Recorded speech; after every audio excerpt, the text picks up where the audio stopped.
ओम नमः शिवाय। शिव महापुराण रुद्र संहिता पार्वती खंड अध्याय 35 ब्रह्मा पीपलादनी कथा। ब्रह्मा बोल्या, नारदजी हिमालय अनरण्यनी कथा सांभळीने कहेवा लाग्या के हे मुनीश्वर वसिष्ठ, आपे अनरण्यनी राजानी सुंदर कथा संभळावी, हवे कृपा करीने पीपलादनी कथा संभळाવો।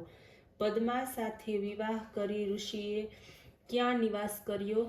વશિષ્ઠ કહેવા લાગ્યા, હે પર્વતરાજ, પીપલાદ અત્યંત વૃદ્ધ હતા, મોઢા પર કરચલી પડી ગઈ હતી, દાંત પડી ગયા હતા, કમર વાંકી વળી ગઈ હતી, શરીર ધ્રુજતું હતું। આવા વૃદ્ધ મુનિ પદ્માની સાથે વિવાહ કરીને પોતાના આશ્રમની પર્ણકુટીમાં નિવાસ કરતા હતા।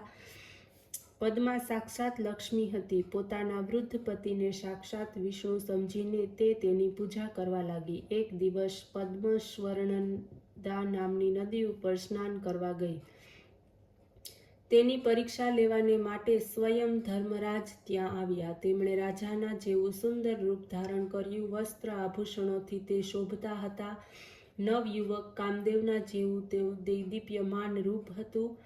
રથ પર તે બેઠા હતા। તે પદ્માના ભાવને જાણવાને માટે માર્ગમાં જ તેને કહેવા લાગ્યા કે હે સુંદરી, તમે તો રાજાની રાણી બનવાને માટે યોગ્ય છો, આ વૃદ્ધ પીપલાદને માટે તમે યોગ્ય નથી।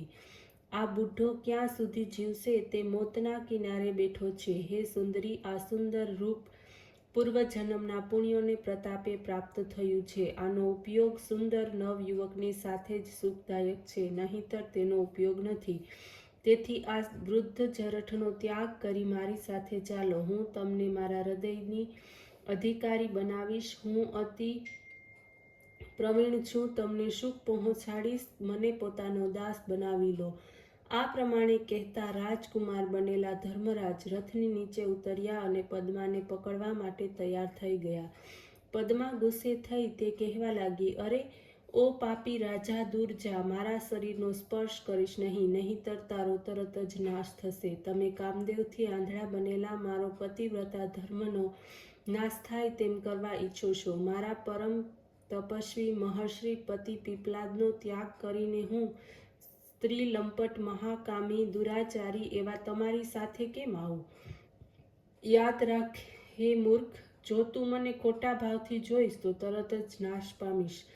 બ્રહ્મા બોલ્યા કે હે નારદ, આ પ્રમાણે પદ્માએ જ્યારે તેને શ્રાપ આપ્યો ત્યારે તેણે પોતાના રાજા જેવા રૂપનો ત્યાગ કર્યો અને પોતાના મૂળ રૂપમાં આવીને કાપતો કાપતો બોલ્યો, હે માતા, હું ધર્મ છું, જો કે જ્ઞાનીઓના ગુરુઓનો પણ ગુરુ છું, સદા પર સ્ત્રીને પોતાની માતા માનું છું। મેં તો માત્ર તમારી પરીક્ષાને માટે જ આ બધું કર્યું છે। મેં આપના પતિવ્રતના પારખા ઠીક ઠીક લીધા છે, આ કાંઈ અયોગ્ય કર્યું નથી। મને ઈશ્વરે એટલા માટે પ્રગટ કર્યો છે કે ધર્માત્મા પુરુષોની ધર્મ સંબંધ પરીક્ષા લઈને તેમને ધર્મમાં દ્રઢ કરું।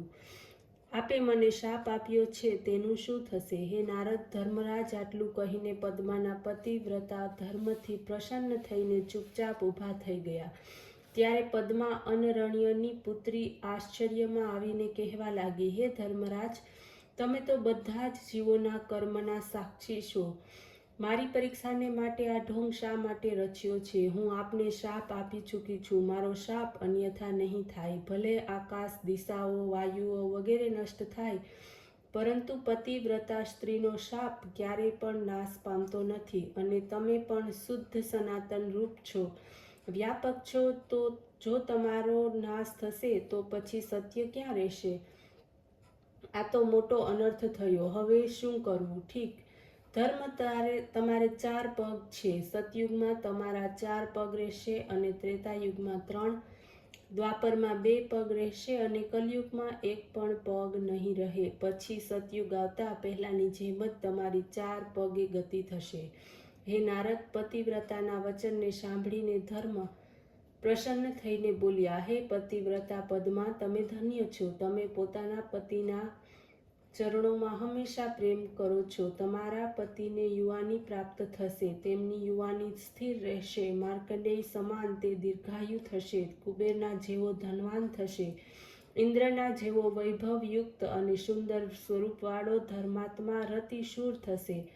પોતાના પતિ દ્વારા તને 10 પુત્રીઓ પ્રાપ્ત થશે, આ મારું વરદાન છે. વશિષ્ઠે કહ્યું. આ રીતે ધર્મ પાસેથી વરદાન મેળવીને પદ્મા પ્રસન્ન થઈ પોતાના ઘેર આવી અને ધર્મ પણ પદ્માની પ્રશંસા કરતા કરતા પોતાના ધામે ચાલ્યા ગયા. ઘરમાં જઈને ધર્મના આપેલા વરદાન પ્રમાણે પોતાના પતિને જવાન થયેલા જોઈ પદ્મા પ્રસન્ન થઈ તેમની સાથે સુખ વિલાસ ભોગવવા લાગી. કેટલાક સમય વીતી ગયા પછી પતિ દ્વારા તેને અધિક ગુણોવાળા 10 પુત્રો પ્રાપ્ત થયા. હે પર્વતાધિરાજ, આ પ્રમાણે તે બંને સ્ત્રી પુરુષ અત્યંત સુખી થયા. આ અદ્ભુત ચરિત્ર સાંભળીને હિમાલય પોતાની પત્નીને કહેવા લાગ્યા કે હે દેવી, હવે તમે વિલંબ ન કરો, પાર્વતીને શિવજીને અર્પણ કરી દો. ઓમ નમઃ શિવાય.